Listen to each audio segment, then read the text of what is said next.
Hello friends, welcome to Creative Medicine.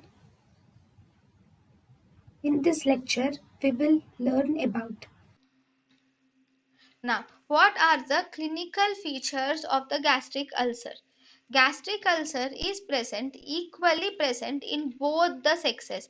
It is present both in males equally in females also. It is both equally present in males and females.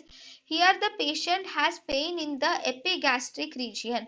Here the pain is present in the epigastric region mainly, and it is present after eating food, because there is an ulcer in the stomach. Immediately after eating food, the food reaches the stomach, and stomach is a storehouse of the food. So there is an ulcer here because this ulcer is irritated by the food, thus resulting in pain in the food, and this is actually relieved by the vomiting. once the patient vomits the food Once the patient vomits the food, that is when the pain is relieved, because of because once he vomits the food which is present in the uh, stomach is comes out has vomiting, and as a result this pain will decrease.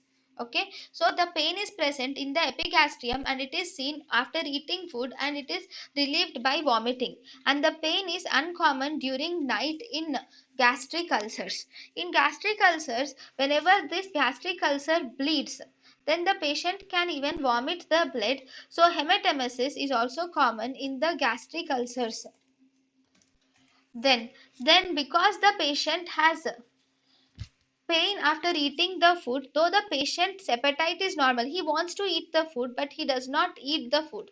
He is hesitant to eat the food, because here in these patients, whenever they eat food, they start getting epigastric pain. So this will result in weight loss in the patient. So this is gastric ulcer. thank you and thank you for watching.